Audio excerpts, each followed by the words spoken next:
లూకా సువార్త 17వ అధ్యాయము 1 నుంచి 10 వరకు.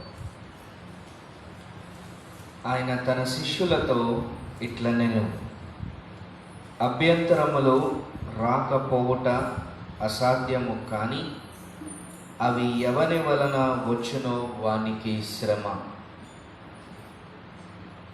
వాడి చిన్నవారిలో ఒకనిని అభ్యంతరము కలుగచేయుట కంటే వాని మెడకు తిరగటి రాయి కట్టబడి సముద్రములో పడద్రోయబడుట వానికి మేలు. మీ విషయమై మీరే జాగ్రత్తగా ఉండుడి. నీ సహోదరుడు తప్పిదము చేసిన ఎడల అతనిని గద్దించుము. అతడు మారు మనస్సు పొందిన ఎడల అతనిని క్షమించుము. అతడు ఒక దినమున 7 మారులు నీ ఎడల తప్పిదము చేసిన ఎడల నీ వైపు తిరిగి మారు మనస్సు పొందిన ఎడల అతనిని క్షమించవలెనను. అపోస్తులు మా విశ్వాసము వృద్ధి పొందించుమని ప్రభువుతో చెప్పగా, ప్రభువు మీరు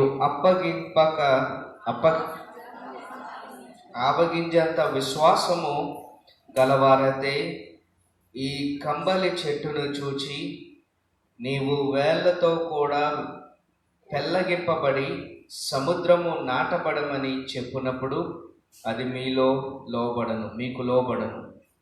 దున్నువాడు గాని మేపువాడు గాని మీలో ఎవరికైనా ఒక దాసుడుండగా వాడు పొలములో నుండి వచ్చినప్పుడు నీవు ఇప్పుడే వెళ్ళి భోజనము చేయమని వానితో చెప్పడు.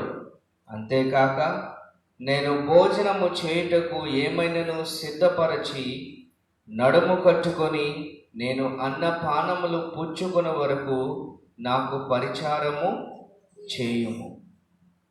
అటు తరువాత నీవు అన్నపానములు పుచ్చుకొని వచ్చునని వానితో చెప్పును గాని ఆ దాసుడు ఆజ్ఞాపింపబడిన పనులు చేసినందుకు వాడు దయ చూపినని వానిని మెచ్చునా? అటువలే మీరును మీకు ఆజ్ఞాపింపబడి ఉన్నవన్నీ చేసిన తరువాత మేము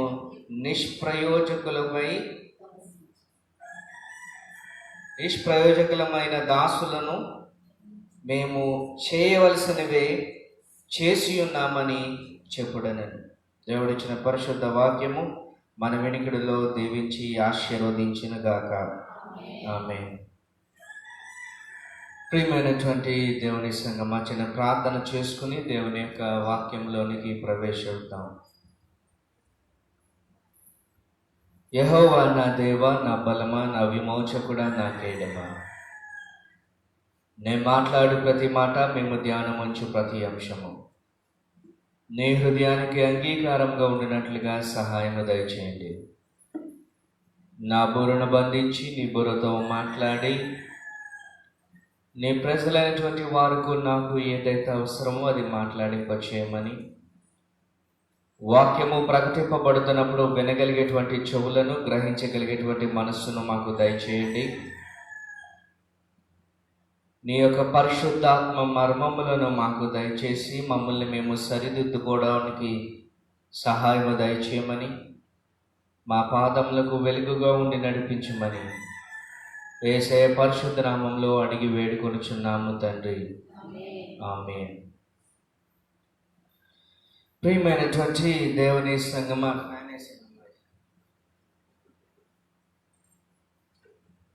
చదవబడినటువంటి వాక్య భాగంలో ఒక ప్రత్యేకమైనటువంటి అంశము గురించి యేసు ప్రభువు వారు శిష్యులకు తెలియజేస్తున్నారు.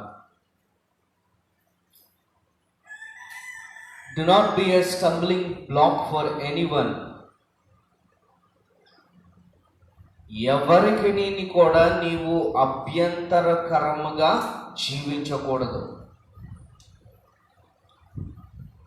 ఏంటి ఈ యొక్క అభ్యంతరకరముగా జీవించకుండా ఉండడం అనేది ఆలోచన చేస్తే, స్టంబ్లింగ్ బ్లాక్ అని ఇంగ్లీష్ బైబిల్లో రాయబడి ఉన్నది. బ్లాక్ అంటే బ్లాక్ చేశారు. రోడ్డు ఏం చేశారండి? బ్లాక్ చేశారంటాం. ఈ బ్లాక్ చేయడం అంటే ఏంటంటే ఆఫ్ చేయడం. ఏంటది? ఆఫ్ చేయడం అంటే వెళ్తున్నటువంటి మార్గాన్ని మనం ఏం చేస్తున్నాం? అడ్డుకుంటాం. మన చర్చ్లో కానీ లేకపోతే ఏమైనా ఫంక్షన్స్, క్రిస్మస్ వచ్చినప్పుడు ఏం చేస్తాం? భోజనాలు బయట పెట్టినప్పుడు ఆ రోడ్డుని అక్కడ ఆఫ్ చేస్తాం. అంటే ఒక బ్లాక్ని అక్కడ పెడుతున్నాం. కర్ర కానీ లేకపోతే స్క్రీన్ కానీ ఏదైనా అక్కడ పెట్టి అటువైపు నుంచి ఇటు లోనికి ఏమీ రాకుండా ఏం చేస్తున్నాం అంటే అడ్డుని పెడుతున్నాం. యేసు ప్రభువారు ఈ యొక్క ప్రత్యేకమైనటువంటి ఉదాహరణను తీసుకుని తన యొక్క శిష్యులతో సెలవిస్తున్నాడు. ఏంటి అంటే మీరు ఎవరికి కూడా అభ్యంతరకరముగా జీవించకూడదు. Do not be a stumbling block for anyone. నీవు క్రైస్తవమైనటువంటి జీవితము జీవించినను, గృహముకు సంబంధించినటువంటి మంచి జీవితము జీవించినను, నీవు ఎటువంటి జీవితంలో నీవున్నను, నీవు వేరే ఒకరికి అభ్యంతరకరముగా నీవు జీవించకూడదు. అంటే నీ బట్టి మిగతా వాళ్ళకి ఉన్నటువంటి ఆ మార్గము మూయబడకూడదు. ఏంటండి? మన బట్టి మిగతా వాళ్ళ మార్గము మూయబడకూడదు. అంటే యేసు ప్రభువారు చెప్తున్నటువంటి మాట ఏంటంటే, నా బట్టి క్రీస్తులోనికి వచ్చేటువంటి వారు నా బట్టి ఏమైపోతున్నారు? ఆగిపోతున్నారు. క్రైస్తవులుగా ఉంటున్నటువంటి మనము అనేక సార్లు మన యొక్క సహోదరులకు,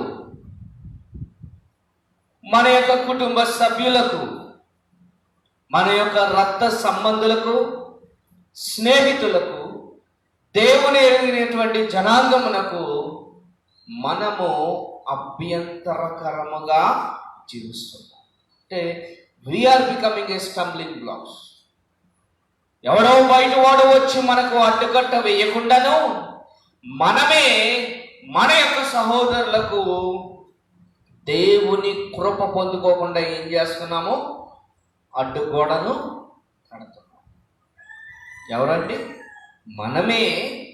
దేవుని గురించి తెలిసినటువంటి మనము, దేవుని కృపను పొందుకున్నటువంటి మనము, దేవుని ప్రేమను తెలుసుకున్నటువంటి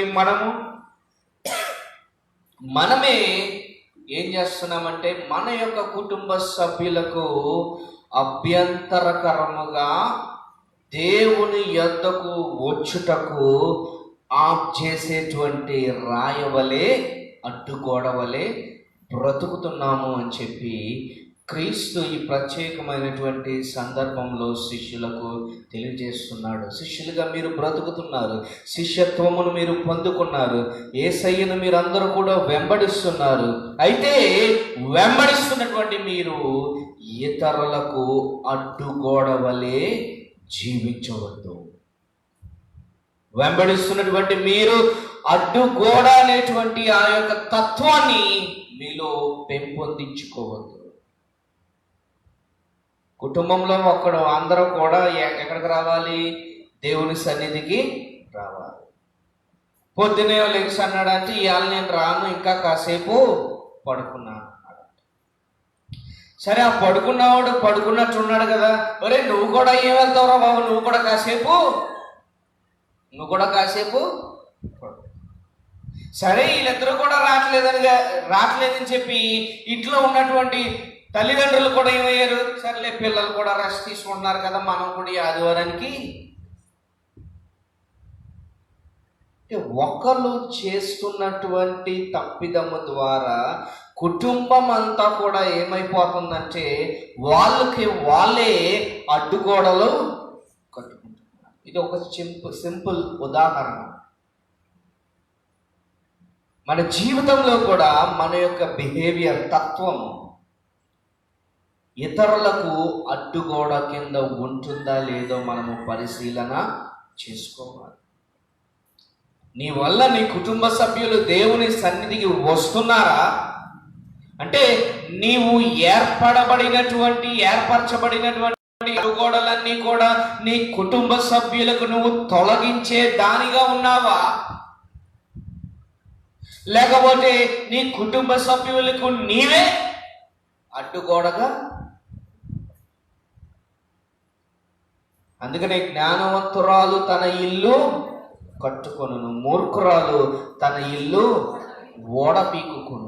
అంటే జ్ఞానవంతురాలైనటువంటి స్త్రీ తన ఇల్లు కట్టుకుంటుంది, తనకున్నటువంటి అడ్డంకులన్నీ కూడా తొలగిస్తుంది, తాను కూడా ఇతరులకు అడ్డంకిగా ఉండకుండా దేవుని కృపను కుటుంబం అంతా కూడా పొందుకోవాలని ఆలోచన చేస్తారు. దినాలలో క్రైస్తత్వంలో ఉంటున్నటువంటి నీవు నేను కుటుంబాన్ని దేవుని వైపుకు నడిపించేటువంటి తత్వంలో ఉన్నామా? కుటుంబానికి మనమే అడ్డుగోడలు బ్లాక్లు పెట్టేటువంటి స్థితిలో బ్రతుకుతున్నామా? జ్ఞాపకము చేసుకోవాలి. చిన్న అడ్డుగోడైనా పెద్ద అడ్డుగోడైనా నువ్వు ఎలా ఉన్నావు? అడ్డంకిగా. దేవుని కృప వారు పొందుకోవడానికి నీవు అడ్డంకిగా ఉన్నాడు. భక్తుడైనటువంటి పౌలు తిమోతికి రాస్తూ అంటాడు కదా, నేను పొందుకున్నటువంటి కృప మీరు కూడా పొందుకోవాలని ఈ మాటలను నేను తెలియచేస్తున్నాను.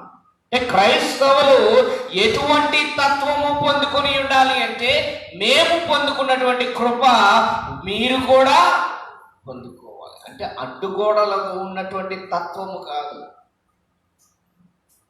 మనము పొందుకున్నటువంటి కృప, ప్రేమ, సంతోషము, సమాధానము, సంతృప్తి ఇతరులు కూడా రుచి చూపించేటువంటి వారిగా మనము బ్రతకాలి తప్ప మన వల్ల ఇతరులు దేవుని సన్నిధికి దూరము కాకూడదు, దేవుని కృపకు దూరము కాకూడదు, దేవుని ప్రేమకు దూరము కాకూడదు, దేవునికి వారు వెనకు చూపించకూడదు. దినము దేవుడు హెచ్చరిస్తున్నాడు, ప్రియమైనటువంటి దేవుని సంగమా, నీవు ఎవరికి అడ్డుగోడగా ఉన్నావు? నీవు అడ్డుగోడగా ఉన్నట్లయితే నీ తత్వము ఇతరులకు ఇబ్బందికరంగా అభ్యంతరకరముగా ఉన్నట్లయితే వాక్యం అంటుంది, నీవు ఇతరులకు అభ్యంతరకరముగా బ్రతకకూడదు. అభ్యంతరకరముగా బ్రతకకూడదు. చదవండి. ఆయన తన శిష్యులతో ఇట్లా నేను అభ్యంతరములు రాకపోవట అసాధ్యము, కానీ అవి ఎవరి వలన వచ్చునో వానికి శ్రమ. ఏ విధంగా కుటుంబము నీ బట్టి ఆశీర్వాదము పొందుకుంటుంది? కుటుంబానికి ఆశీర్వాదం రావట్లేదు, కుటుంబంలో సమాధానం రావట్లేదు, కుటుంబంలో ప్రేమ ఉండట్లేదు, కుటుంబంలో క్షమాపణ ఉండట్లేదు, కుటుంబంలో అంగీకరించేటువంటి తత్వము రావట్లేదు అంటే నీవు ఇతరులకు, నీ కుటుంబ సభ్యులకు ఎలా ఉన్నావు? అడ్డుగోడగా. శ్రమ వాక్యమే చెప్తుంది. ఎవరైతే అభ్యంతరకరమైనటువంటి జీవితాన్ని జీవిస్తారో, అభ్యంతరకరంగా ఇతరులకు అడ్డుగోడలాగా బ్రతుకుతారో, కుటుంబానికి అడ్డుగోడుగాను, సంఘములకు అడ్డుగోడుగాను, గ్రామమునకు అడ్డుగోడుగా ఎవడైతే బ్రతుకుతాడో వారందరికీ కూడా ఏముంటుందండి? శ్రమ. వాక్యం చెప్తుంది. యేసయ్య తన మాటతో చెప్తున్నాడు శిష్యులకు. మరి శ్రమను తలబెట్టేటువంటి కార్యములు, తత్వమును నీలో ఉంచుకుని దేవుని దగ్గర నుండి ఏ విధంగా నీవు ఆశీర్వాదాలు ఆశిస్తున్నావు? మన బుద్ధి మార్చుకో. మనకి స్వస్థతలు, ఆశీర్వాదాలు అన్నీ కూడా ఇమీడియట్గా వస్తాయి. స్వస్థతలు, ఆశీర్వాదాలు ఇమీడియట్గా వచ్చేస్తాయి. అవన్నీ కూడా టెంపరీయే, తాత్కాలికమైనటువంటి ఉపశమనము ఇచ్చే వస్తాయి. నిత్యమైనటువంటి ఆశీర్వాదం నీ కుటుంబము నీవు పొందుకోవాలి అంటే నీ తత్వాన్ని నీవు మార్చుకో. నీ వల్ల నీ కుటుంబానికి శ్రమ పెట్టేటువంటి తత్వముతో బ్రతుకుతున్నావేమో, నీ వల్ల నీ కుటుంబము శాపమున కూడి తెచ్చుకుంటుందేమో. నిజంగా వీడి వల్ల మనకి శాపం అని చెప్పి ఎవరైనా బ్రతికారనుకోండి, తెలుసుకున్నారనుకోండి, ఏం చేస్తారు? ఏం చేస్తారండి? ఏదో విధంగా వదిలించుకోవడానికి ప్రయత్నము. ఆ స్థితి నీకు రాకమునుపే నీ బ్రతుకును నువ్వేం చేయాలా? మార్చుకో. జాగ్రత్త. తల్లిదండ్రులైనటువంటి వారు, బిడ్డలైనటువంటి వారు, సంఘ సభ్యులైనటువంటి వారు, క్రైస్తత్వమును పొందుకున్నటువంటి వారు, దేవుణ్ణి తన సొంత రక్షకునిగా అంగీకరించినటువంటి వారు, దేవుని మార్గంలో నడుస్తున్నటువంటి వారు ఎవరికి కూడా అభ్యంతరముగా వారు జీవించకూడదు. Do not be a stumbling blocks for anyone happiness. ఎవరి సంతోషమునకు, ఎవరి ఆశీర్వాదమునకు, ఎవరి ఎదుగుదలకు, అభివృద్ధికి నీవు అడ్డుకునేటువంటి కారణము కాకూడదు.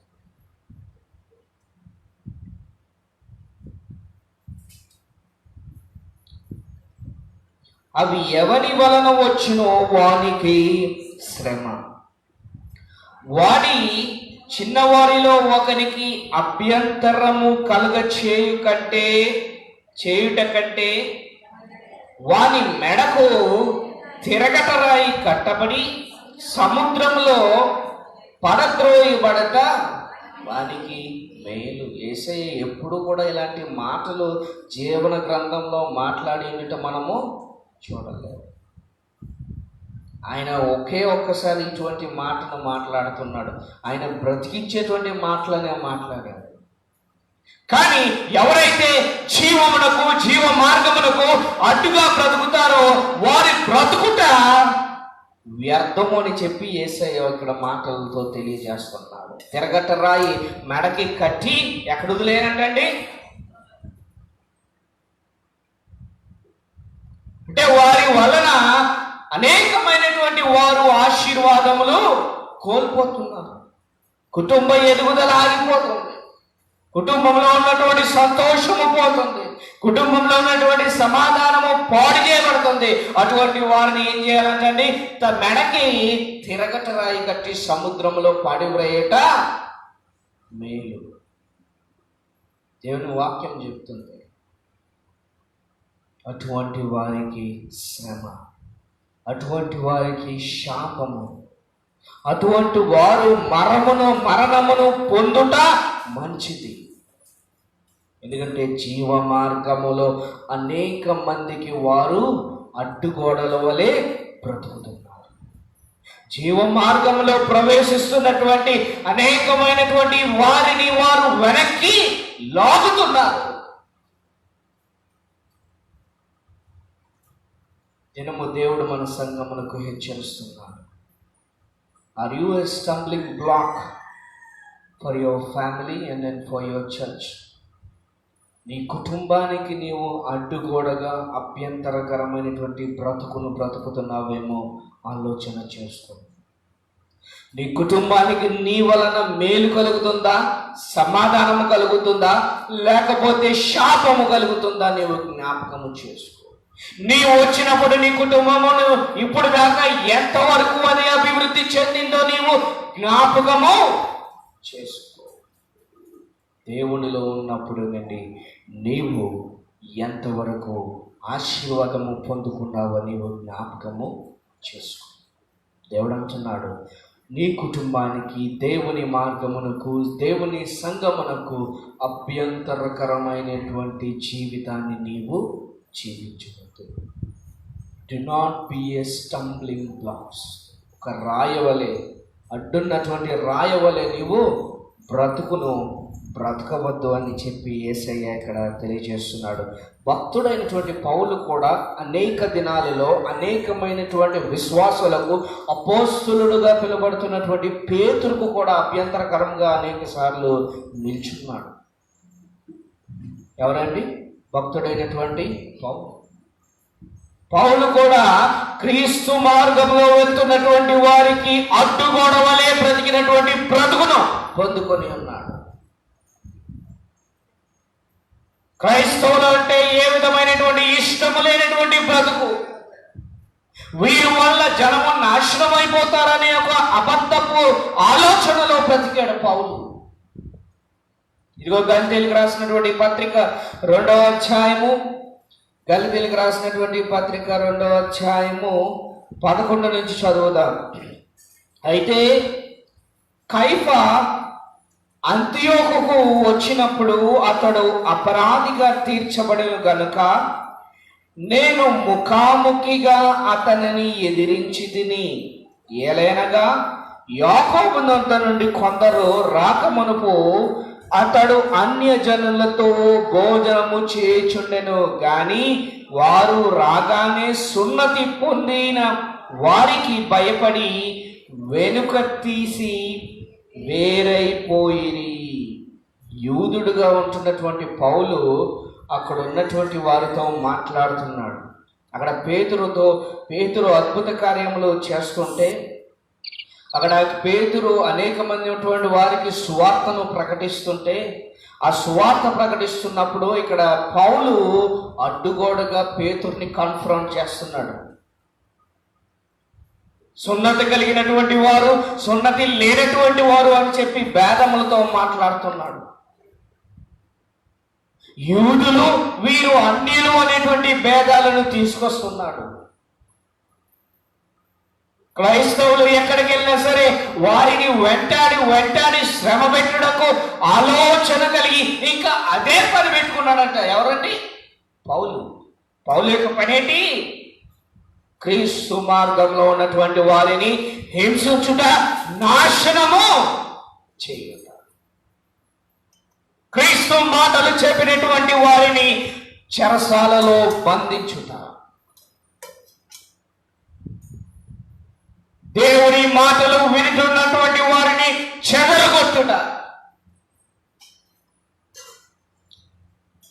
అడ్డుగోడ అనేటువంటి బ్రతుకును బ్రతికట. దినము క్రైస్తవులుగా మనము కూడా పౌలు యొక్క పాత జీవితంలాగే మనము కూడా బ్రతుకుతాం.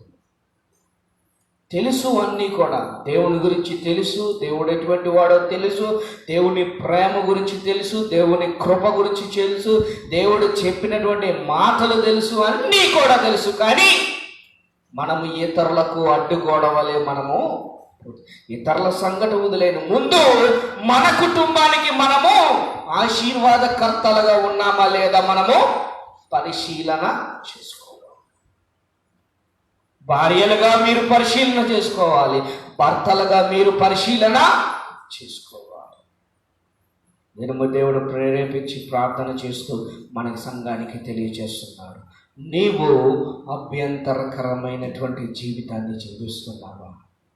నీ ఆశీర్వాదముని నీవే పోగొట్టుకునేటువంటి స్థితిలో బ్రతుకుతున్నావా? నీ కుటుంబ ఆశీర్వాదాలను అడ్డుకుంటున్నావా?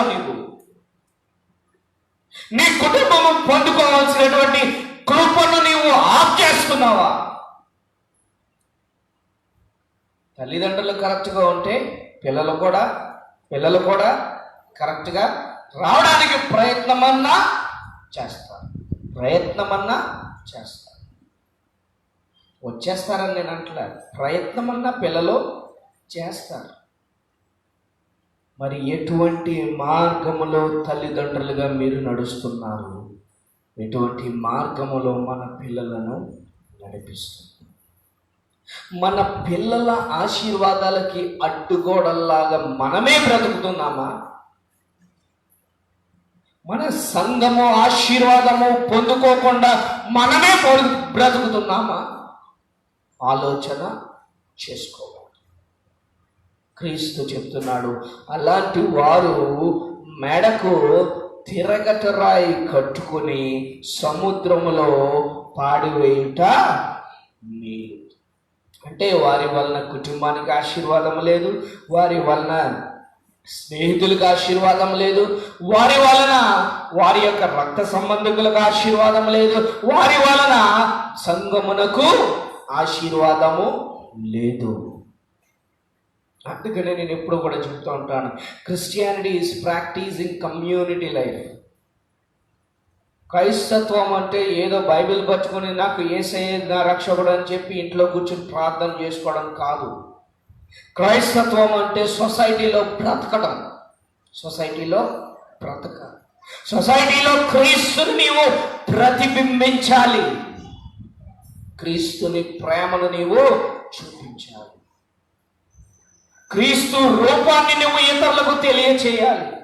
పౌలు అంటున్నాడు, పరిమళ తైలము వలలే మా యొద్ద నుండి సువార్త బయటికి వెదజల్లబడుతుంది. పరిమళ తైలము మన దగ్గర నుండి రావాలి. అప్పుడు నీ బట్టి, ఆ వాసన బట్టి, నీ ఆలోచన బట్టి, నీ నడవడికను బట్టి, నీ ముఖకాంతిని బట్టి, నీవు ప్రతిబింబించే స్వరూపాన్ని బట్టి ఆశీర్వాదము నీవు పొందుకుంటావు. క్రీస్తు తెలియచేస్తున్నాడు, ఎవరికి కూడా మీరు అభ్యంతరకరముగా జీవించవద్దు. అలాంటి వాడు చనిపోవుట మేలు. లూకాసు వార్తకు వచ్చాను. మీ విషయమై మీరే జాగ్రత్తగా. ఇది ఎవరో మీకు చెప్తే తెలిసేది కాదు. ఎవరు ఎటువంటి బ్రతుకుతున్నారో వారికి తెలుసు. మీతో మీరే మాట్లాడుకోండి, మిమ్మల్ని మీరే పరిశీలన చేసుకోండి, మిమ్మల్ని మీరే సరి చేసుకోవడానికి ప్రయత్నము చేయండి.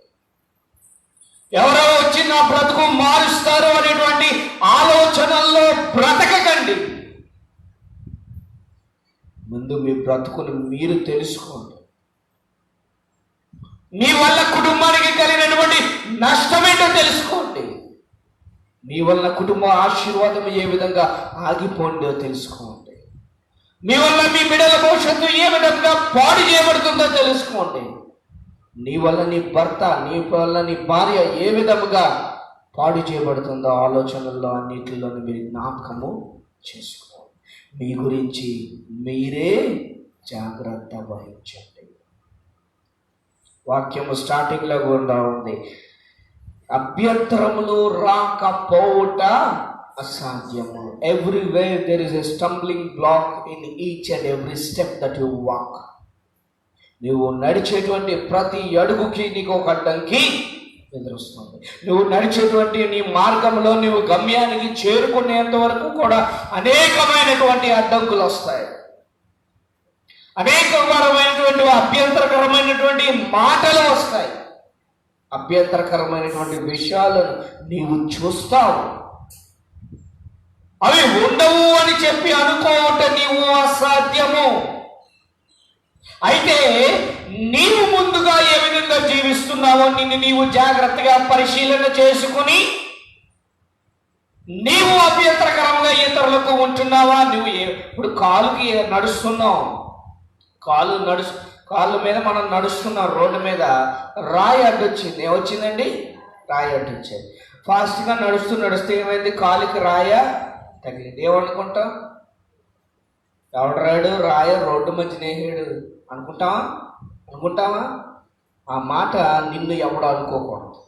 ఆ మాట నిన్ను ఎవడు అనుకోకూడదు. అంటే నీవు రోడ్డు మధ్యలో ఉన్నటువంటి రాయ వంటి బ్రతుకును బ్రతకకూడదు.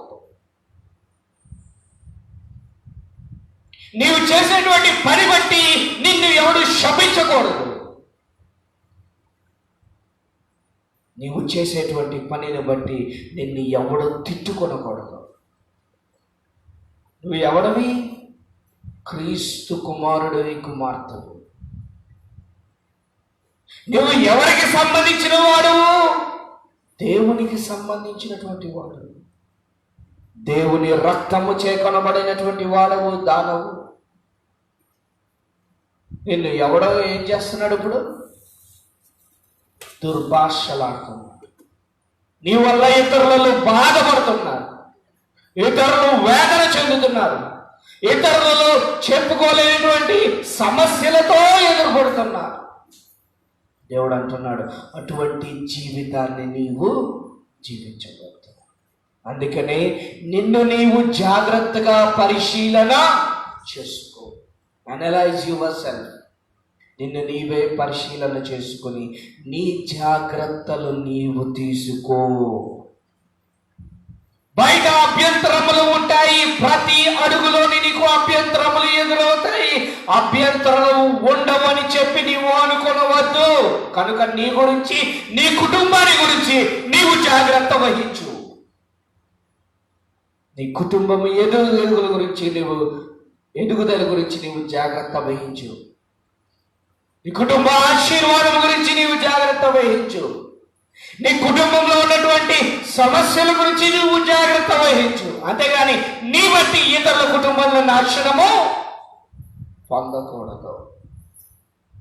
దేవుడు అంటున్నాడు, అభ్యంతరకరమైనటువంటి జీవితాన్ని నీవు జీవించవద్దు. నీకు కానీ, నీ భర్తకు కానీ, నీ భార్య కానీ, నీ బిడ్డలకు కానీ, నీ సంఘములకు కానీ, నీ గ్రామములకు కానీ, నువ్వు చేస్తున్నటువంటి పనిలో కానీ, ఎక్కడైనా సరే ఇతరులకు నీవు అభ్యంతరకరముగా ఉండకూడదు.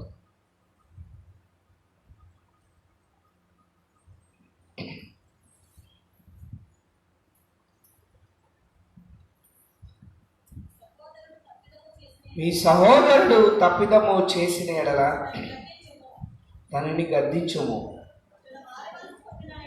తరు మారు మనసు పొందిన ఎడల అతనిని క్షమించుము. అతడు ఒక దినమున 7 మారులు నీ ఎడల తప్పిదము చేసి 7 మారులు నీ వైపు తిరిగి మారు మనసు పొందిన ఎడల అతనిని క్షమించవలెను. ఏంటి క్షమాపణకు అడ్డుగోడలకి మధ్యన ఉన్నటువంటి సంబంధం? యేసయ్య మాట్లాడుతున్నాడు శిష్యులతో.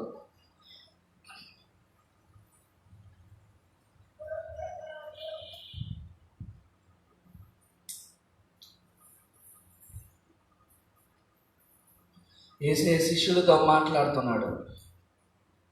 మీరు అడ్డుగోడలు లేకపోతే అభ్యంతరకరముగా జీవించకుండా ఉండాలి అంటే ముందు మీరు క్షమాపణ నేర్చుకోవాలి. ఏంటండి? ముందు క్షమాపణ నేర్చుకోవాలి.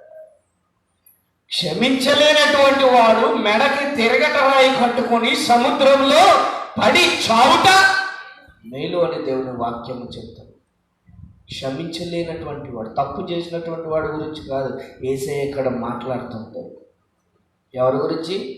క్షమించలేనటువంటి one who does not forgive his brother. సొంత సహోదరుడిని క్షమించలేనటువంటి వాడు దేవుని ప్రేమను ఇతరులకు చూపించలేడు. వాడు శ్రమను పొందుకుంటాడు. ఇతరులను క్షమించలేనటువంటి వాడు శ్రమను కొని తెచ్చుకుంటాడు. అందుకనే మనము దేవుని సంస్కారపు బలను సమీపించినప్పుడు మిమ్మల్ని మీరు పరిశీలన చేసుకోవాలి. You have received the forgiveness with free of cost. దేవుని యొద్ద నుంచి నీకు క్షమాపణ ఏ యొక్క రోకలు చెల్లించకుండా నీకు లభించింది. కానీ నీవు అది తీసుకుంటూ కూడా నీ కుటుంబంలో ఉన్నటువంటి వారిని, నీ కుటుంబ సభ్యులను, నీ రక్త సంబంధికులను, నీ సొంత స్నేహితులను, నీ సొంత సంఘ సభ్యులను క్షమించలేనటువంటి స్థితిలో బ్రతుకుతున్నాం. అలాంటి వారికి చెప్తున్నాడు యేసయ్య, శ్రమ. ఏంటండి? శ్రమ. అలాంటి వారు శ్రమను పొందుకుంటారు. అలాంటి వారు మెడకి తిరగటరాయి కట్టుకుని సముద్రంలో పడి ఉండుట మేలు అని యేసయ్య చెప్తాడు. ఎన్ని సంవత్సరాలు నీవు నీ సహోదరుడిని క్షమించకుండా నీవు బ్రతికావు?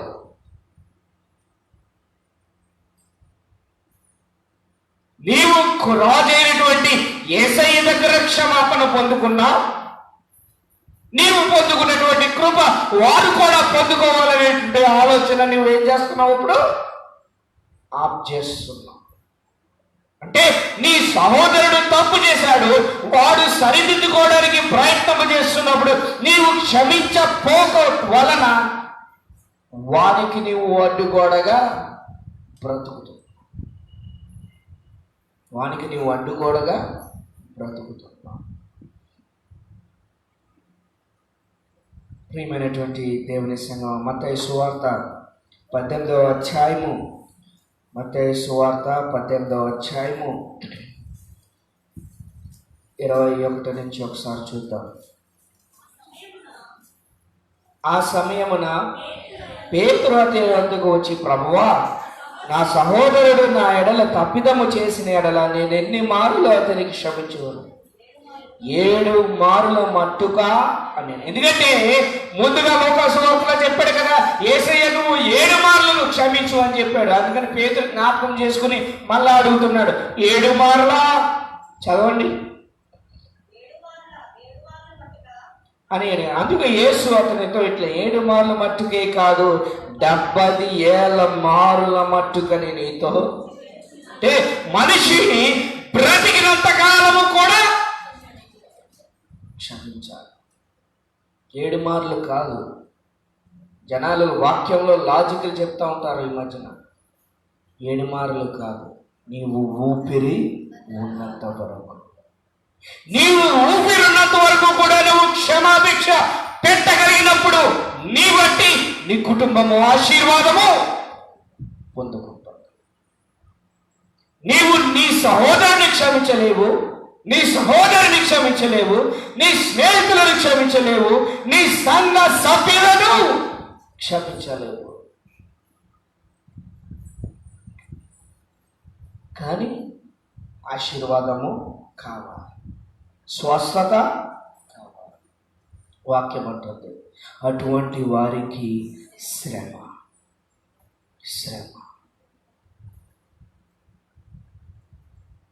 మనుషులను రక్షించుటకు, పాపులను రక్షించుటకు మనిషి కుమారుడు లోకంలోనికి వచ్చి ఉన్నాడు. అంటే ఆయన వచ్చిన పనే క్షమించడానికి, క్షమించేటువంటి యేసయ్య మార్గమును ఎంచుకున్నటువంటి నీవు మరి క్షమించేటువంటి తత్వాన్ని నీలో ఉంచుకుంటున్నావా? అభ్యంతరకరమైనటువంటి తత్వంలో బ్రతుకుతున్నావా?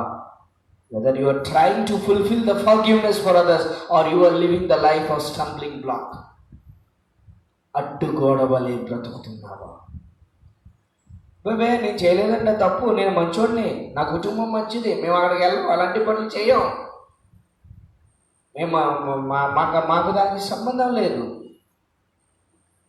కానీ నువ్వు క్షమించలేదు, అదే పెద్ద శ్రమ అని దేవుని వాక్యం చెప్తాను.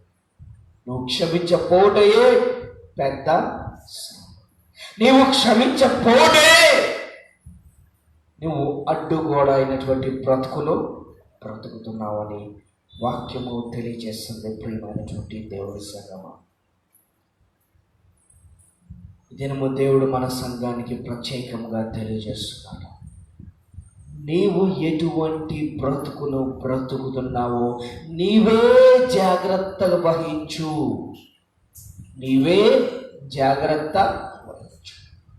నిన్ను నీవే పరిశీలన చేసుకో. ఎందుకంటే నీకు తెలిసి నీ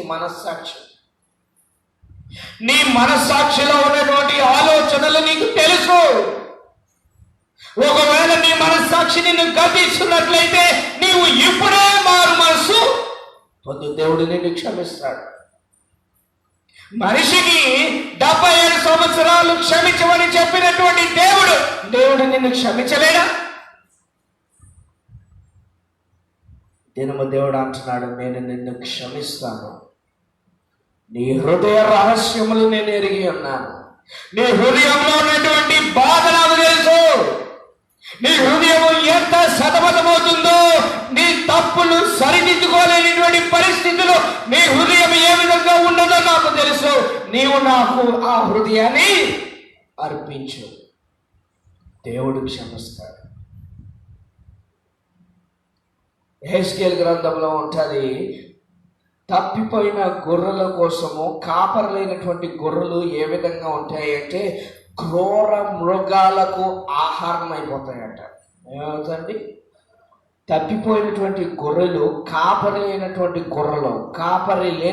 గొర్రెలు క్రూర మృగములకు ఆహారం అయిపోతాయి. అంటే మార్గము చూపించలేనటువంటి వాడు లేనప్పుడు క్రూర మృగములకు బానిసైపోతుంది. అంటే ఇప్పుడు తప్పు ఎవరిది? కాపరు వదిలేస్తే కాపరి తప్పు. కాపరిని వదిలేసి నువ్వు బయటికి పోతే, కాపరిని వదిలేసి నువ్వు గుంపులోంచి బయటికి వెళ్తే ఆ తప్పు ఇది పైకి వచ్చి దేవుని మీద నింద, దేవుని మీద నింద.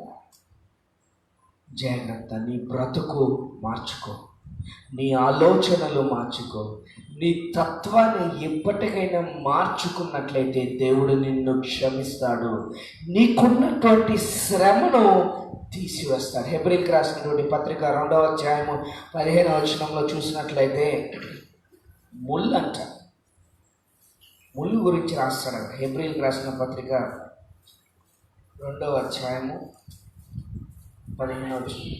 కాబట్టి ఆ పిల్లలు రక్త మాంసము గలవారైనందున ఆ ప్రకారమే మరణము యొక్క ఏమ్మా చదవండి.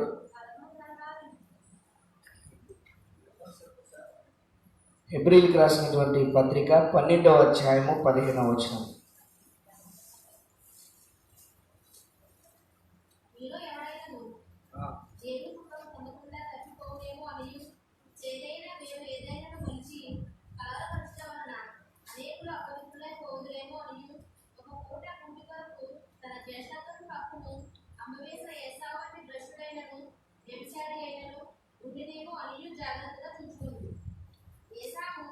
మీలో ఎవడైనను దేవుని కృపను పొందకుండా తప్పిపోవునేమో అనియు, చేదైన వేరు ఏదైనాను మొలచి కలవరపరచుట వలన అనేకులు అపమిత్రులైపోవుదురేమో అనియు. అంటే దేవుని కృప పొందుకోకుండా ఉంటారేమో అని. మీలోని ఇంగ్లీష్ బైబిల్లో ఉంది బిట్టర్నెస్, చేదైనటువంటి ముళ్ళు మిమ్మల్ని కలవరపరుస్తుంది. మీ జీవితాన్ని ఏం కలవరపరుస్తుందండి? చేదైనటువంటి ముళ్ళు. ఏంటి ఆ చేదైనటువంటి ముళ్ళు? మీ స్వభావము, మీ తత్వము, మీ జ్ఞానము, మీ ఆలోచన. అది దేవుని యొక్క కృప మీరు పొందుకోకుండా ఏం చేస్తుందంటే అడ్డుగోడగా. ముందు నీలో ఉన్నటువంటి అడ్డుగోడలేటో నీవు పరిశీలన చేసుకో. ఆ చేదైనటువంటి ముళ్ళు నీ జీవితానికి చేదు కలిగిస్తుంది, నీ ఆలోచనలకు చేదు కలిగిస్తుంది, నీ నడవడికు చేదు కలిగిస్తుంది. నీవు ఇతరులకు చేదైనటువంటి బ్రతుకును చూపిస్తుంది. ముందు నీలో ఉన్నటువంటి ఆ ముళ్ళును ఏం చేయాలా? చేదైనటువంటి ముళ్ళును విరవాలి. యేసయ్య మరణపు ముళ్ళును విరిచాడు, మరణంపై విజయమును సాధించాడు. నీవు కూడా నీ జీవితము మీద నీవు విజయాన్ని పొందాలి. ముందుగా నీలో ఉన్నటువంటి ఆ చేదైనటువంటి ముళ్ళుని నీవు విరవాలి. చేదైనటువంటి ఆలోచనలు విరవాలి, చేదైనటువంటి హృదయమును విరవాలి. అందుకనే యేసయ్య దేవుడు అంటాడు, విరిగి నలిగినటువంటి హృదయమే నాకు ఇష్టమైనటువంటి. నీవు విరిచినప్పుడు దేవుని కృప నీ మీదకి వస్తుంది. లేకపోతే అట్టివారికి శ్రమ, ఎట్టివారికి అభ్యంతరకరమైనటువంటి జీవితము జీవిస్తున్నటువంటి వారు. అంటే నీ బట్టి నీకు కృప పొందుకోలేవు, నీ బట్టి ఇతరులు కూడా కృప పొందుకోనటువంటి స్థితిలో నీవు జీవించినట్లయితే అటువంటి వాడు తిరగటి రాయి మెడక కట్టుకుని సముద్రంలో పారివేయట. జాగ్రత్త. యేసయ్య ఎంత ఖచ్చితంగా చెప్తున్నాడు, ఎంత హెచ్చరికతో చెప్తున్నాడు, ఎంత వేదనతో చెప్తున్నాడు. నీలో ఉన్నటువంటి చేతిని విరిచేయి, క్షమించడానికి ప్రయత్నము చేయి. నీవు యేసయ్య మరలా ఇంకొక పారబుల్ చెప్తా ఉంటాడు. మత్తయి సువార్త 18వ అధ్యాయము 23 నుంచి 35 వరకు చదవండి ఇంటికి వెళ్ళాక. అక్కడ మా యేసయ్య చెప్తూ ఉంటాడు, రాజు దగ్గర ఒకడు అప్పు తీసుకున్నాడు. ఏం చేశాడండి? అప్పు తీసుకున్నాడు. నేను కట్టలేను అన్నాడు. నేను కట్టలేను అన్నాడు. సరే, రాజు ఏం చేశాడు? సర్లే, నువ్వు కష్టంలో ఉన్నావు కదా అని చెప్పి మాఫీ వదిలేశాడు, చేశాడు, క్షమించేశాడు. కానీ ఈ ఆనందం, ఆశీర్వాదం పొందుకున్నటువంటి ఇతను ఎవరికైతే తన కింద ఉన్నటువంటి వాడికి అప్పిచ్చాడో వాడి దగ్గరికి వెళ్ళి అప్పు అడిగాడంటే అతను కూడా ఈ మాట చెప్పాడు, నేను చేయలేను. మరి ఇతను ఏం చేయాలి? ఇప్పుడు క్షమించాలి. ఏం చేశాడు? శిక్షించాడు, జైల్లో పెట్టించాడు. ఈ దినము క్రైస్తవుల పరిస్థితి అదే. ఈ దినము నా జీవితం ఈ విధంగానే ఉన్నది. నీవు పొందుకుంటున్నావు, కానీ అది ఇతరులకు నీవు పొందేలాగా చేయట్లేదు. పౌలు తిమోతితో అన్నటువంటి మాట, మేము పొందుకున్నటువంటి కృప మీరు కూడా పొందుకోవాలి. ఆ మాట క్రైస్తవుల జీవితంలో ప్రతిబింబించట్లేదు, మన సంఘంలో ప్రతిబింబించట్లేదు, మన కుటుంబంలో ప్రతిబింబించట్లేదు. ఎప్పుడైతే దాని గురించి ఆలోచన చేసి రాజు యేసయ్య, అక్కడ యేసయ్య దగ్గర నువ్వు పొందుకున్నటువంటి కృపలు నీ కింద వానికి, నీ తోటి వానికి, నీ సహోదరుడికి చూపిస్తావో అప్పుడే దేవుని కృప నీ మీద మెండుగా ఉంటుంది. లేకపోతే శ్రమకు పాత్రుడుగా ఎంచబడతారు. పరిశీలన చేసుకో, జీవితాన్ని జాగ్రత్తగా మలుచుకో, దేవుని కృపను పొందుకో. అటువంటి కృప పరిశుద్ధాత్మ దేవుడు నమ్మినటువంటి ప్రతి ఒక్కరికి అనుగ్రహించి నడిపించును గాక. ఆమేన్.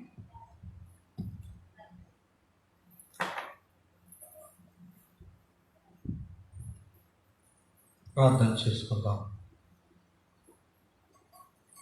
పరిశుద్ధుడానికి వందనాలు. ఈ దినము మాతో మాట్లాడినందుకు వందనాలు.